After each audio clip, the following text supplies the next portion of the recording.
سورۃ الانعام۔ سورۃ مائدہ کے بعد 7ویں پارہ کے دوسرے پاؤ سے سورۃ انعام کا آغاز ہوتا ہے۔ اس سورت میں 165 آیات اور 20 رکوع ہیں۔ یہ مکی صورت ہے۔ مکی صورتوں میں عام طور پر 3 بنیادی عقائد سے بحث کی جاتی ہے، یعنی توحید، رسالت اور آخرت۔ اس صورت کی ایک نمایاں خصوصیت یہ ہے کہ اس میں مشرکین کے غلط عقائد کی تردید کے لیے تقریر اور تلقین دونوں اسلوب اختیار کیے گئے ہیں۔ اسلوب تقریر کا مطلب یہ ہے کہ اللہ تعالیٰ کی توحید اور قدرت و عظمت کے دلائل کو ایسے مسلم اصولوں کی صورت میں پیش کیا جاتا ہے کہ ان کا انکار ایسا انسان کر ہی نہیں سکتا جسے اللہ تعالیٰ نے قلب سلیم اور عقل صحیح سے نوازا ہو۔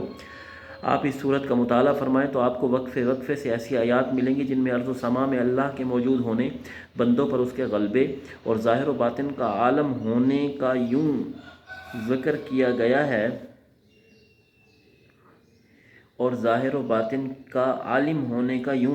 گیا ہے کہ گویا دعووں کو مشرکین بھی تسلیم کرتے ہیں، اور یہ دعوے ایسے ہرگز نہیں کہ ان کے ثبوت کے لیے دلائل دیے جائیں یا زیادہ مغز ماری کی جائے، بلکہ جب صاحب نظر انسان کائنات پر ایک نظر ڈالتا ہے تو وہ اللہ کے وجود، اس کی عظمت و کبریائی اور غلبے اور قدرت کا اعتراف کیے بغیر نہیں رہتا۔ درج ذیل آیات میں اسی اسلوب کی جھلک دکھائی دیتی ہے، اور آسمان اور زمین میں وہی ایک اللہ ہے، تمہاری پوشیدہ اور ظاہری باتیں سب جانتا ہے، اور تم جو عمل کرتے ہو سب سے واقف ہے، اور وہ بندوں پر غالب ہے اور تم پر نگہبان مقرر کیے رکھتا ہے، اور وہی تو ہے جو رات کو نیند کی حالت میں تمہاری روح قبض کر لیتا ہے، اور جو کچھ تم دن میں کرتے ہو اس سے خبر رکھتا ہے۔ اسلوب یقین کا حاصل یہ ہے کہ اللہ تعالیٰ اپنے رسول امی کو ایسے دلائل سکھاتا ہے جن کا منکرین کے پاس کوئی جواب نہیں ہوتا، اور وہ شرمندگی اور سرفگندگی پر مجبور ہو جاتی ہیں۔ یہ اسلوب عام طور پر سوال جواب کی شکل میں ہوتا ہے۔ مثال کے طور پر آیت 12 میں ہے، آپ ان سے سوال کیجئے کہ آسمانوں اور زمین میں جو کچھ ہے یہ کس کا ہے؟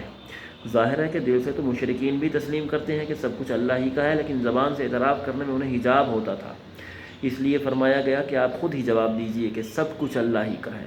اور آیت 19 میں ہے، ان سے پوچھو کہ سب سے بڑھ کر کس کی شہادت ہے، کہہ دیجئے کہ اللہ ہی میرے درمیان اور تمہارے درمیان گواہ ہے۔ تقریر اور تلقین کے یہ دونوں اسلوب سورۃ انعام میں پہلو بہ پہلو چلتے ہیں۔ اس سورت کی ابتدا اللہ کی حمد و ثنا اور عظمت اور توحید سے ہوتی ہے۔ توحید کے ساتھ رسالت کا ذکر بھی ضروری ہے۔ چنانچہ بتایا گیا ہے کہ منکرین کی عادت یہ ہے کہ رسول اللہ صلی اللہ علیہ وآلہ وسلم جو بھی دلائل و براہین ان کے سامنے پیش کرتے ہیں، یہ ان سے اعراض کرتے ہیں، اور جواب میں کٹ حجتی کے طور پر کہتے ہیں کہ اس نبی پر کوئی فرشتہ کیوں نہیں اتارا گیا۔ توحید و رسالت کے بعد بعث و جزا کا ذکر ہے۔ فرمایا گیا کہ تمہیں اللہ قیامت کے دن ضرور جمع کرے گا، اس میں کوئی شک نہیں۔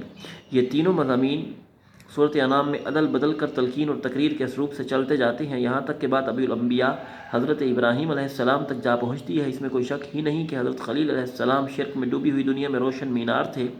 انہوں نے جب سورج، چاند، ستاروں